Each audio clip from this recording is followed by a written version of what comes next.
Daily حالات news میں آپ کا سواگت ہے۔ دیکھیے آج کی ٹاپ خبریں۔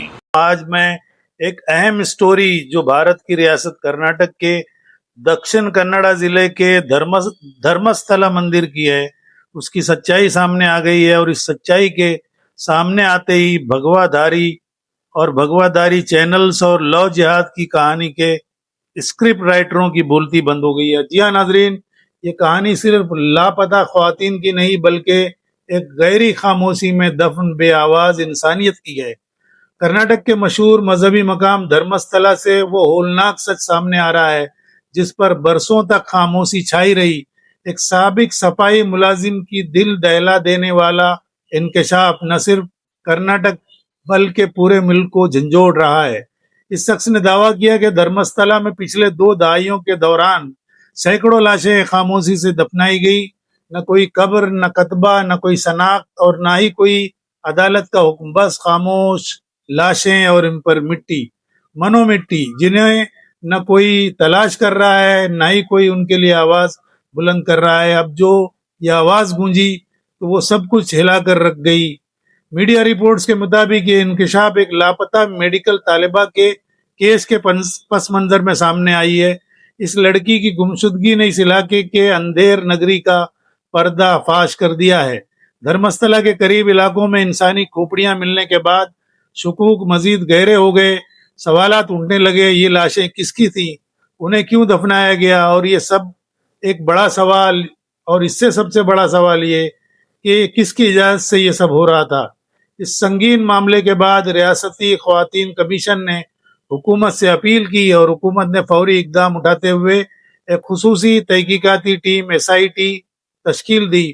19 جولائی کو حکومت نے حکم جاری کیا اور یہ ٹیم اس پورے معاملے کی غیر جانبدارانہ اور مکمل تفتیش کرے گی۔ SIT کی قیادت senior IPS officer doctor Pranu Mohanty کریں گے، جنہیں انٹرنل سیکیورٹی ڈویژن بنگلورو کا DGP بھی مقرر کیا گیا ہے۔ ان کے ساتھ دیگر سینئر افسران بھی ٹیم میں شامل کیے گئے ہیں۔ اس ٹیم کو دھرمستھلا پولیس اسٹیشن میں درج مقدمہ 39/2025 کی بنیاد پر تفتیش کا کام سونپا گیا ہے۔ یہ مقدمہ بھارتی نیائے سنہتا کی دفعہ 212A کے تحت درج کیا گیا ہے، لیکن یہ ٹیم صرف اسی مقدمے تک محدود نہیں رہے گی۔ SIT ریاست بھر میں گزشتہ 20 برسوں کے دوران درج کیے گئے ان تمام مقدمے کی بھی جانچ کرے گی جن میں خواتین کی گمشدگی، غیر فطری موت، عصمت دری یا کسی بھی قسم کی بدسلوکی شامل ہو سکتی ہے۔ یہ ایک ایسا فیصلہ ہے جو سچائی کو روشنی میں لانے کے لیے ضروری تھا۔ ریاستی حکومت نے DGP اور IGP کو بھی یہ اختیار دیا ہے کہ وہ دیگر متعلقہ مقدمات SIT کو منتقل کریں اور حسب ضرورت عملہ اور وسائل بھی مہیا کریں۔ اس تحقیقاتی ٹیم کو دکشن کنڑ ضلع کے پولیس ہیڈ کوارٹر میں کام کرنا ہوگا اور اپنی رپورٹ وقتاً فوقتاً DGP کے توسط سے حکومت کو پیش کرنی ہوگی۔ عوامی دباؤ بڑھ رہا ہے۔ انسانی حقوق کی تنظیمیں، خواتین کی کمیشن، سیاسی حلقے، عام شہری سب اس معاملے کی سچائی جاننے کے لیے بے چین ہے، لیکن سب سے زیادہ بے چینی ان خاندانوں میں ہے جن کے پیارے کئی برسوں سے لاپتہ ہیں۔ وہ آج امید اور خوف کے درمیان جکڑے ہوئے ہیں۔ اگر یہ الزامات سچ ثابت ہوتے ہیں تو یہ صرف ایک پولیس کیس نہیں بلکہ ہمارے نظام، سماج اور ضمیر پر ایک سوالیہ نشان ہے۔ دھرمستھلا جو روحانیت، خدمت اور بھروسے کی علامت سمجھا جاتا تھا، آج خود ایک بڑے شبے کی زد میں ہے۔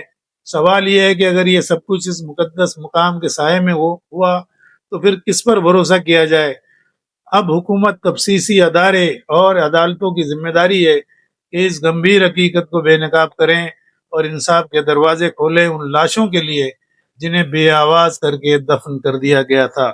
ناظرین، یہ تھی آج دھرمستھلا کی وہ بھیانک رپورٹ جس کی گونج ساری دنیا میں اور اب سارے ہندوستان میں، سارے ملک میں اور بیرون ملک بھی پھیل چکی ہے، اور سب طرف سے یہ خبریں آ رہی ہیں۔